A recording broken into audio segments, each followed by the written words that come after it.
Right. Okay, we're up to Mem Hey Pei Hey Amid Beis. Pei Hey Amid Beis. Some difficult Gemara. It's easy to read, but if you think about it, it's difficult.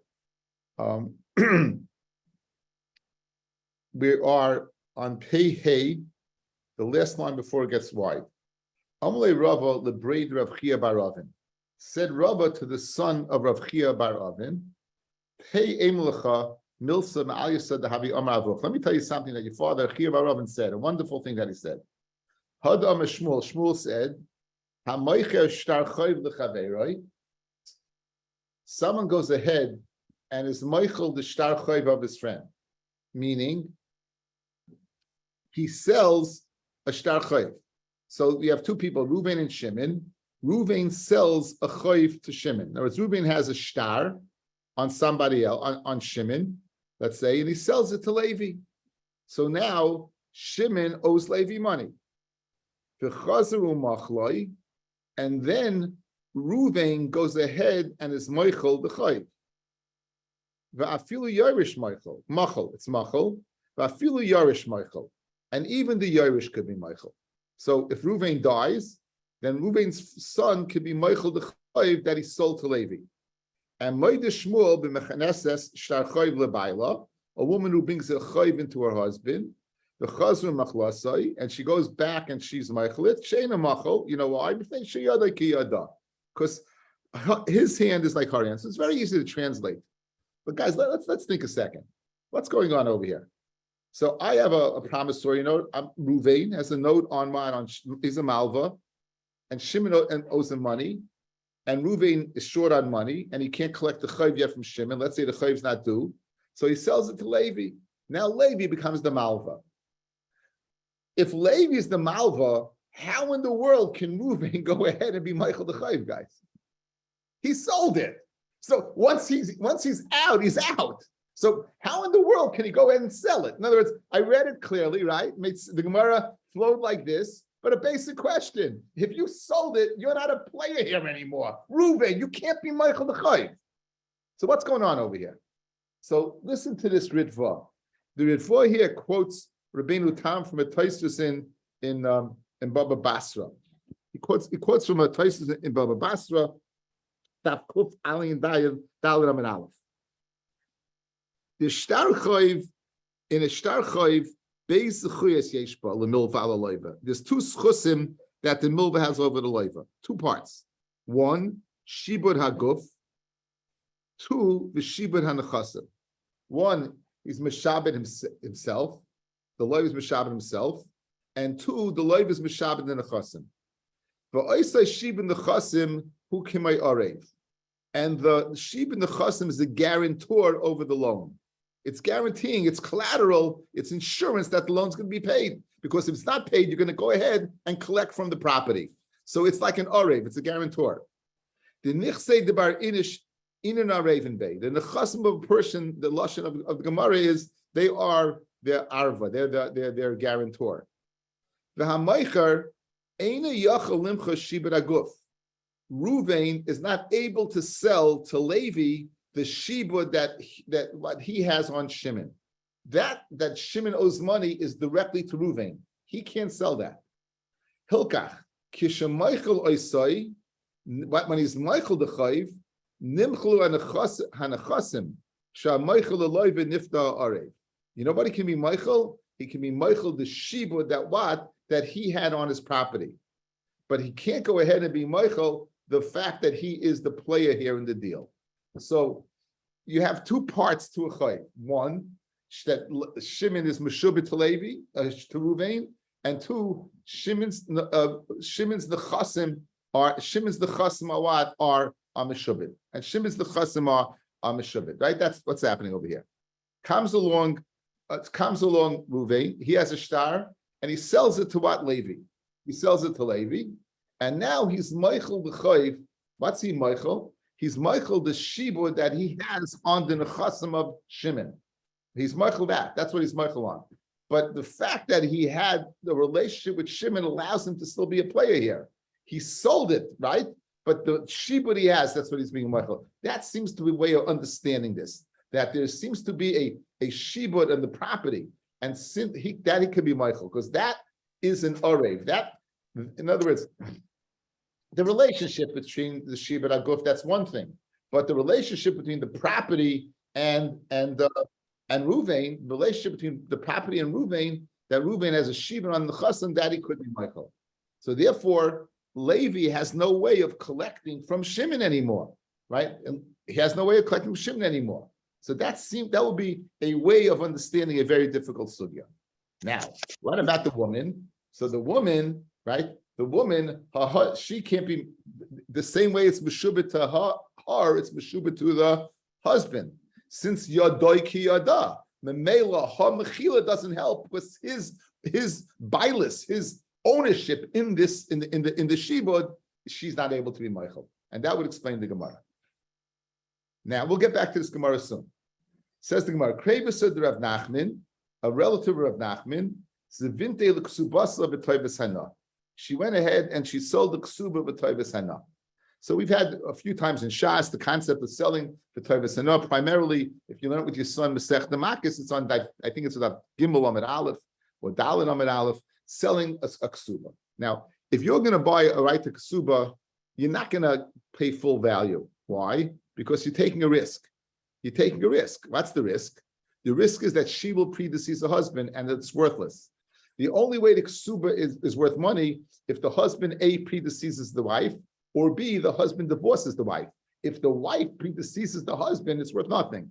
So you sell it, what's called toivas hana, davamuat. You sell it for, so what happened was over here, a woman sold a ksuba for a toivas hana, igrisha. No, that's good. Now it's good. She gets divorced. Now the ksuba she could collect. However, it was shchive, she died. She died. And now she seemed to have one daughter. And now that daughter wants to be toiveya from her father, the ksuba. She inherits, the only heir she had, or in this case, heiress she had was the daughter. The daughter now wants to claim from the father, the ksuba. The person who went ahead and bought the rights wants to claim from the daughter. So Asa Katava Leila Barta came along, the person who had bought the rights to the ksuba, which he could collect now, because why? Because the ksuba, the woman lived long enough to collect the ksuba, and now that chiyuv is going to the daughter's inheriting it, and now he wants his money. So Amalu Rav Nachman, now this was a relative of Rav Nachman. Rav Nachman heard this, and he said, Leka deles v'le eitza. Is there anyone who can not give this poor girl an eitzah to beat the system? What would the eitzah be? Tezel v'tachle l'ksubasa. Let her go ahead and be Michael the ksubas ima legabe avua. Let her be Michael the ksuba to what? To her father. Pirish. Just like Ruvain was Michael the chiyuv to Shimon that he sold to Levi, so too, the woman, the daughter, will be Michael the chayiv to her father, right? That is owed to this person who bought it. So it's the same way. There's a chiyuv now for the father to pay the daughter. There's a chiyuv for Ruvain to pay Levi. However, for Shimon to pay Levi, but Ruvain was Michael that chayiv. So now the chayiv that this father has to the daughter's Michael. And now what? There's nothing for the person, that poor person, to collect. Now, what would she gain? And then when her father dies, what will happen? She'll get it. So Rav Nachman has a brilliant way of assuring that the ksuba is going to go to the daughter. Let's go through the cheshbon again. The reason the Gemara bring this in, it would appear to be a perfect analogy to Shmuel's din. Shmuel's din is that a person who has a chayiv sells it to somebody else, is Michael the chayiv, it's Michael, right? So here you have a chayiv. The chayiv does not happen to be a Baal chayiv. It happens to be a ksuba, where the father owes the daughter the ksuba, because the daughter inherits the mother. However, the problem is that there's someone else involved over here to collect, the one who bought the rights from the mother, but the chiyuv's to the daughter.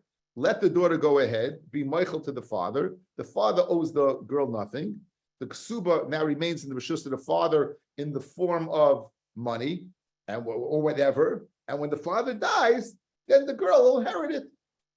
Brilliant idea. Good. Says the Gemara, Shama, she heard this, and Asla and Achos say this. Another, I don't know who Reb Nachman said this to. He was thinking out loud. Anyway, the girl heard this, and she was Michaelit. So Reb Nachman had regrets. Asinu atzmeinu karchi hadayanim.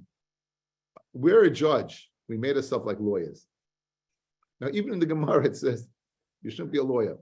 You shouldn't be an archei dayanim. I know all Jewish mothers want their sons to be doctors and lawyers.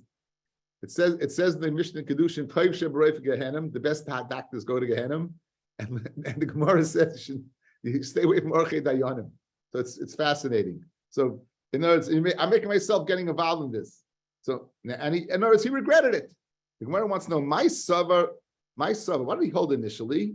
Ulvasoif my savar. In other words, what did he hold initially to give the girl this advice, and what did he hold in the end to go ahead and regret it? So meikar savar. It says, and from your own flesh, your relatives, you should not go ahead and close your eyes. An Adam Chashiv is different. Rashi says that people may learn from this instance that Adam Chashiv is going ahead and doing it. They may think, okay, I could do it also. Not realizing it, you could do it only in a scenario. This way Rashi learns. Only when it's your relative, you can do this. But when it's not your relative, you cannot go ahead and do this. When it's not your relative, you can't do this. Okay, that's now. Let's go back to that Gemara about being Michael. Now, as a hakdama to Dinei Nezikin, guys. There's a halach in the Torah of Nezikin. There's a whole parsha in Mishpatim. Masechta Baba Kama deals with, in English, the word is torts, Torts. It's talking about when you damage somebody monetarily. So apparently over here, right, we have a problem. When Reuven was Michael the Chayv to Shimon, he monetarily damaged Levi who bought it. But he did it not directly, he did it indirectly. Let's go ahead and define three forms of Nezikin. Okay? I'm using physical reasons for the following reason. It just makes a lot of sense. If you would go ahead, take somebody, tie that person up, and put the person in the lion's mouth, that's direct mazik. You'd be chayav. If you go in the jungle and you tie the person up where there's a sign lions crossing, and the lions come and eat the guy up, you'd be put to bidei adam b'chayav b'din shemayim. Why? You didn't directly cause this person's death. You went ahead and you were goyrim. It's called grama. Grama b'ni zakin is pata, guys. Grama. So there, the two extremes. Miyad, immediately when direct damage, that ichayiv.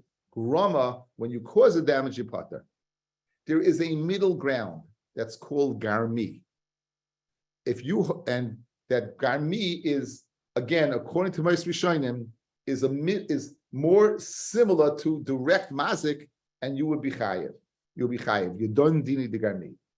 What the difference is a big machloikas Rishonim. I'm quoting the rush from the Layachbar, the Russian in Layachbar, the second parak in Masechta Baba Basra. The Rush there says that two ways to identify the difference between Garma and Garmi is one, that the Hezeka has to happen, and two, it happens immediately. It's Bari Hezeka, and the Hezek happens immediately. In this case over here, L'chayra, it's Dini de Garmi. One, as soon as he's Michael, the Chayv, it's sure that he's going to take a monetary loss, and it's miyad, immediately. So if you judge Dini de Garmi, good, the Mechila of Reuven to Shimon is a good Mechila, but then Reuven's going to have to pay Levi for the monetary loss he caused him. That's called Dini de Garmi. So again, direct, Groma, Garmi, somewhere in the middle. There's a whole kuntrus of the Ramban. It's a very hard sugya. It's a whole kuntrus of the Ramban called kuntrus Dini de Garmi. The Ramban has a whole sugya on this. There's a shittas of Rambam, shittas Rashi. Rashi doesn't seem to make a distinction between Garma and Garmi. I don't know how we learn Pshat and Rashi. I sat at Rashivas, I said sharing this. I sat for like a month on this with the Rashiva in 1976. Okay, let's go. Says the Gemara. Gufa. Amashmuel. We're going back to analyze this in itself. Someone sells a shtar chayv to his friend, the chazav of Meichloi. So Reuven sells it to Levi. He's Meichel the shtar chayv he had on Shimon. Machel, not Vafili Yairish, and even the Yairish of what of Reuven can be Meichel.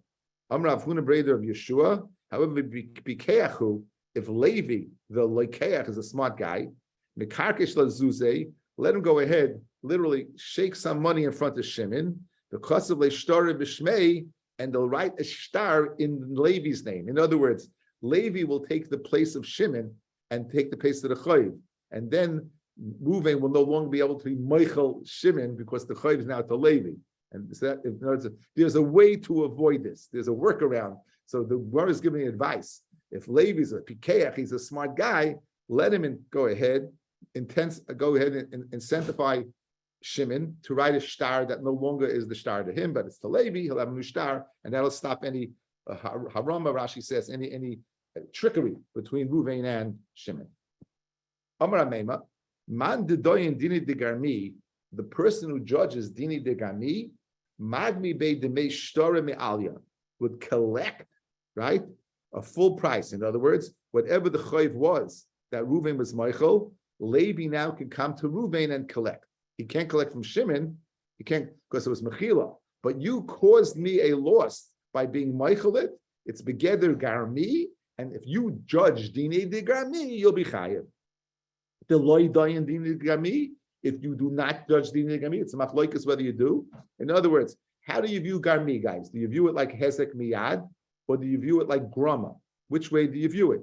If you view it like direct, you're going to be chayiv. If you view it like grama, you'll be potter. Somewhere in the middle. It's vacillating between the two. It's a good hesber. How to explain it, right? The one that judges a chayiv is similar to that is more direct. The one that says it's potter would be more close to grama.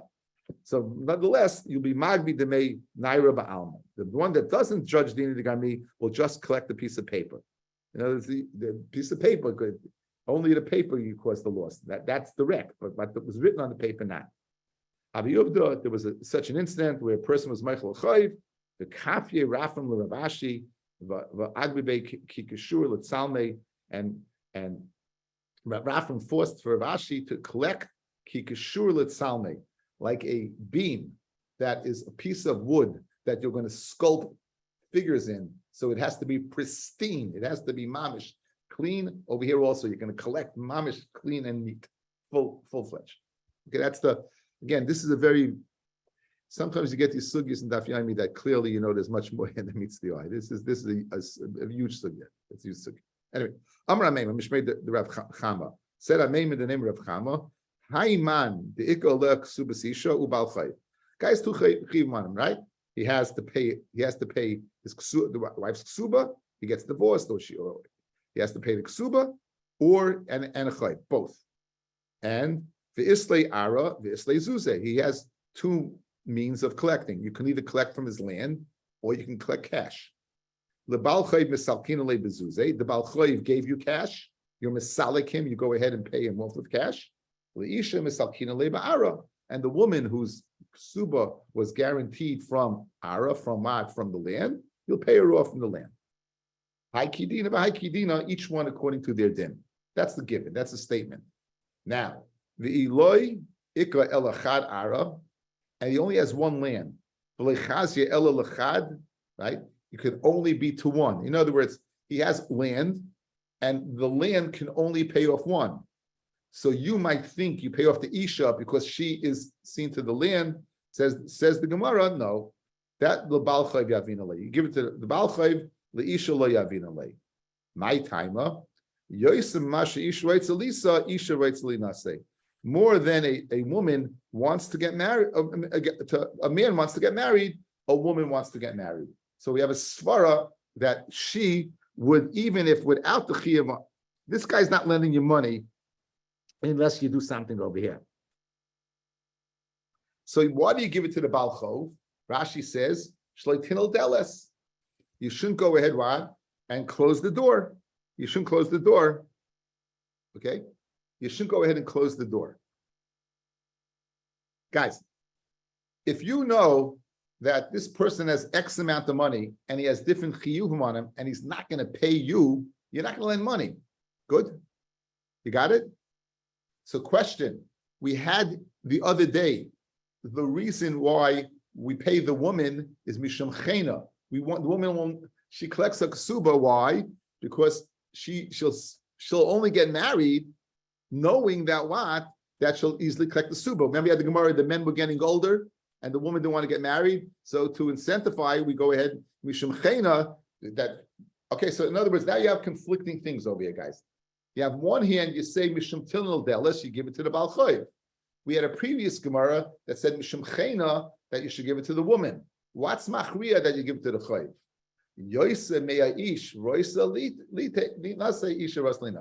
More than a man wants to get married, a woman wants to get married. In other words, that is only that even though there's a svara to say to give it to the woman mishum chena, and there's a svara to give it to the Baal Chayv, that you shouldn't go facilitate future commerce, the people would lend money in order to the reason. So I can go both ways. What's machriya to go that you give it to the man first? Is because exactly woman more than a man wants to get married, a woman wants to get married. That's the way Rashi learns Pshat in the Gemara. Guys, you good? It's a very funny Gemara because again, you read the Gemara, you give it to the man. Why do you give it to the man? Because you don't want to close Tilal Delis. So if that's the case, why does the Gemara bring in anything to do with the Isha? I'm giving it to the man because in future I want people to lend money. Why do you have to bring in the Isha? And the answer is because there's another svara to say give it to the Isha, Mishum Chena, that she should marry in the first place. So therefore, we have a machriya. We have something that goes in and balances it out to the form of the Baal Chayv, that since a woman wants to get married more than a man, therefore, we'll give it to the. Okay. Now, this is provided that they get married on the same day. Guys, whoever star comes first goes first. In other words, it must be that the chiyuv ksuba and the chiyuv the loan are simultaneously, because on the same day. And let's say it's a place where they don't write shoys, they don't write hours, right? Because if, let's say a woman gets married in September and there's a shibud on the Kashan in September and a loan takes place in January, right? You're not going to say, oh, 1 second. We're going to give, she had a shibud from September. Clearly, just look at Rashi. Rashi, it's a one-liner, guys. It's very important. Look at Rashi. And we don't say b'shum chena, right? We don't say because of to intensify to give her incentivize that she should get married. Dafka if the shtaris are written on the same day. That if the zman of the ksuba comes before the zman of the chayv, she would collect first. So Rashi gives us this is Rashi's pshat over here. Very good. Guys, we're all good? A little bobblehead action, we're good? Okay, good.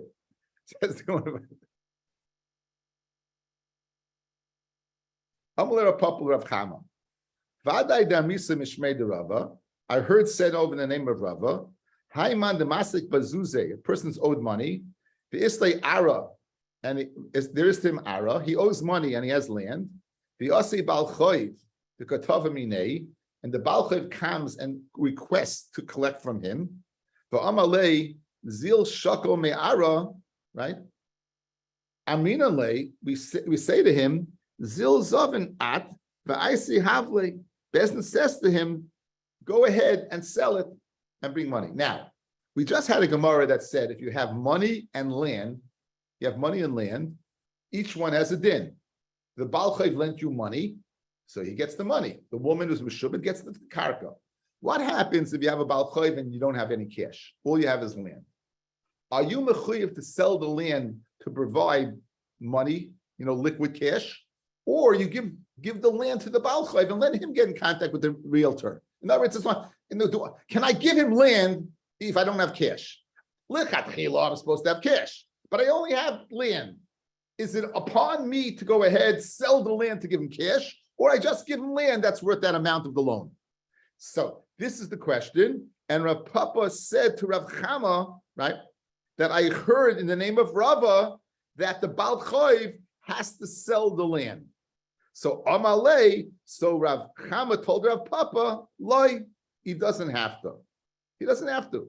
So in fact, then why did this rumor start that Rava said you have to go ahead and sell the land. So Rav Papa said to Rav Chama, Emily Gufa de Uvda Hechi Havi. Tell me exactly what went on over here.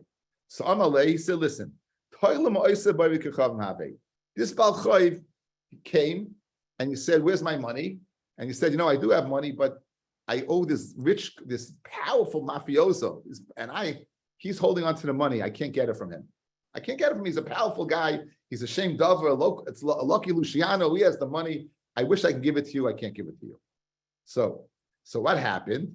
So who oisa shleika hoigin? This guy saying that the money was by Lucky Luciano. He's not doing the right thing.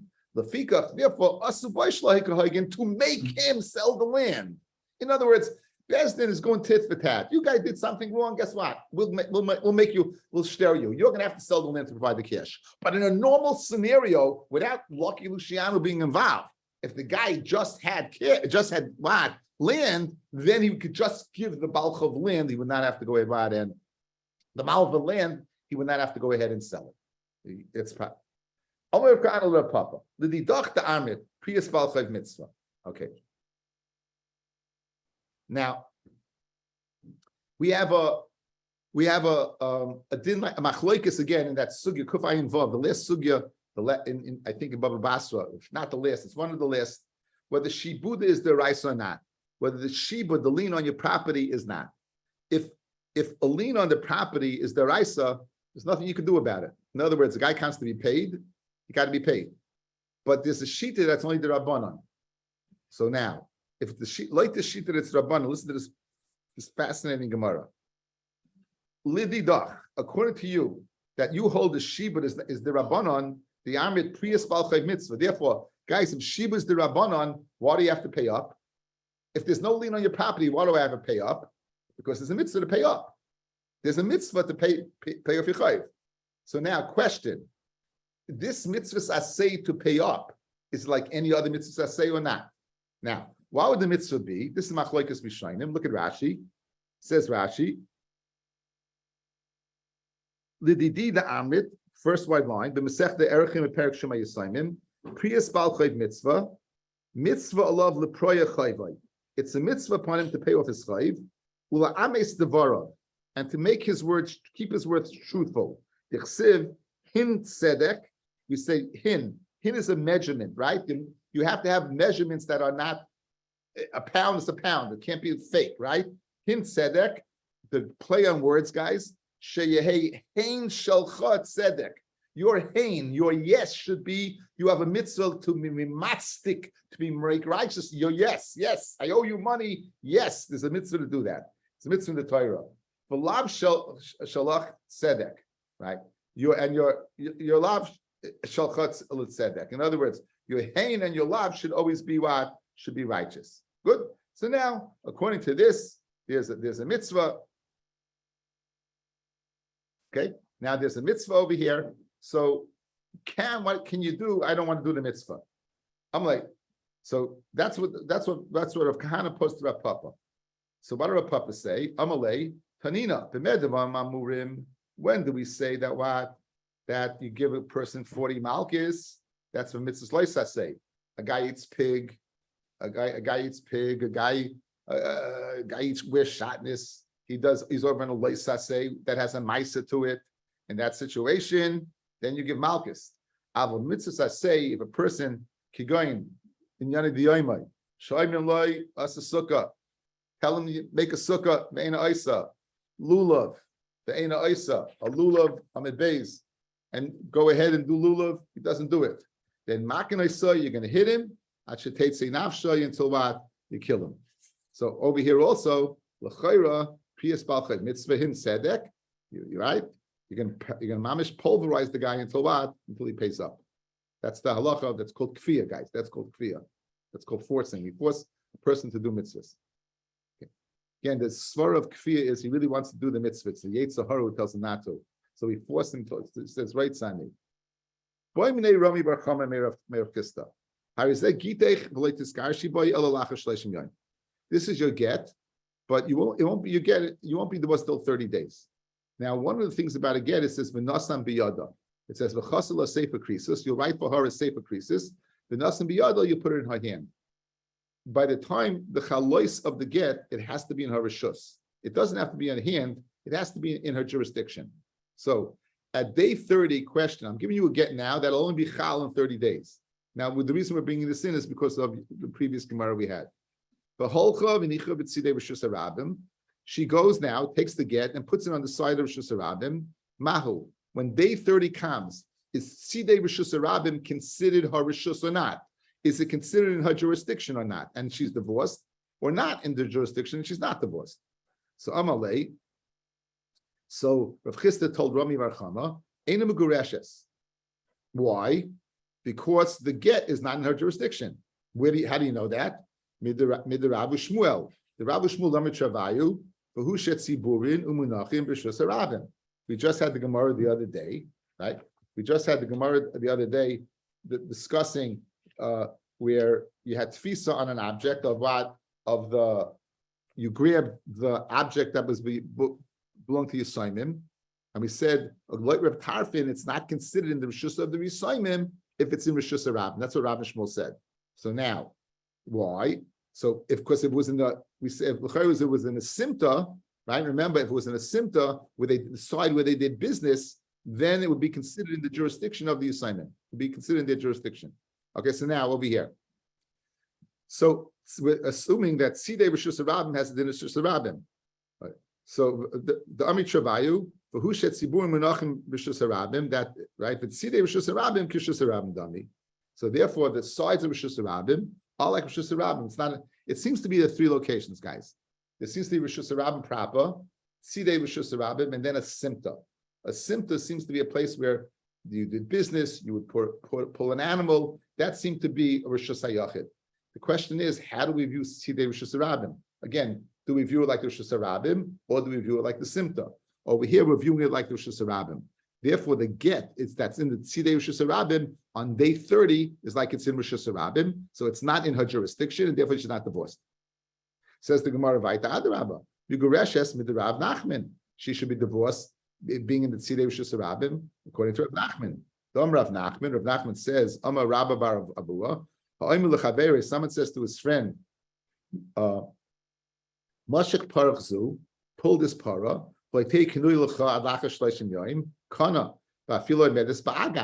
even if it's in an agam, even if it's in a swamp. So you see that the Mashiach helped, even though it's not in jurisdiction now. My love, Hainu Agam, Hainu Tzidei Rishus Harabim, they have the same the same halacha. Loi, Agam, L'chud, the Tzidei Rishus Harabim, L'chud. Tzidei Rishus Harabim, Meinachinami, is like Rishus Harabim. And Agam, where there are not a lot of people, guys, it's considered your jurisdiction. In a swamp, no, it's not a lot of people pushing there. So whatever it is, it's considered yours. Ikadiyam, others say the opposite. Amalei Migureshes Midrav Nachman. She's divorced Midrav Nachman. But Tzidei Rishus Harabim ke Agam dami. And Sidei Rishus Harabim has a din of an agam, so when she put it in the Sidei Rishus Harabim, she's divorced. It says the Gemara Adarabba in Megidrashes Midrav Shmuel, who says that it has that Rishus Harabim and the Havamin is Sidei Rishus Harabim is like Rishus Harabim.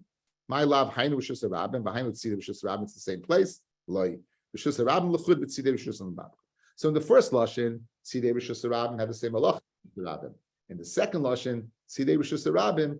See, the Rishus Harabim has a din of not Rishus Harabim, therefore it's a makam where you'll be able to go ahead and get divorced. Says the Mishnah. He makes his woman, he wants to learn, and he has a shop, he has a business, and his wife is going to run the business. She's going to be a storekeeper. Or he gives her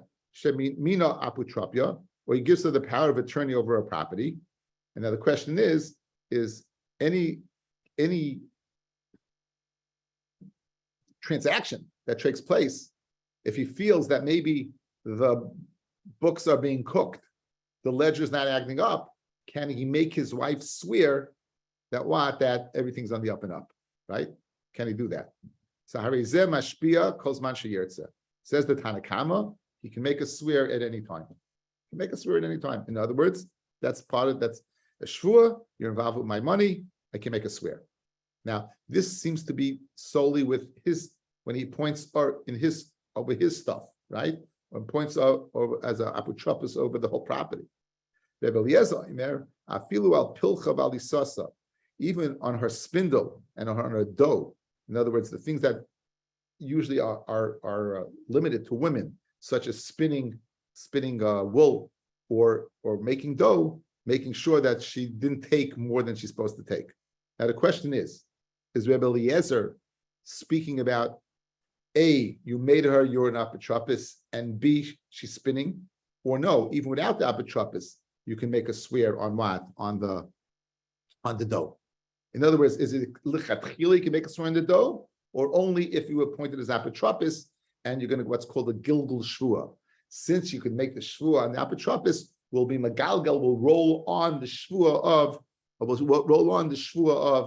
of her spindle and her dough. So again, the Gemara is going to go through this. The side to the shaila is the following: when Rabbi Eliezer says even that, does he mean that after she's appointed apotropis in addition, or he says no, not only an apotropis, but even if she wasn't an apotropis, solely he can make a swear lichatchila on spindles and on dough. Iboilu, Rabbi Eliezer al yedei gilgul kamar, is he speaking through gilgul shvua, meaning by itself you would not make her able to swear. By itself, we'll make a swear on spindle and dough. But since you can make a swear on apotropis, will be magalgel, let's call gilgul shvua, we'll throw in another one.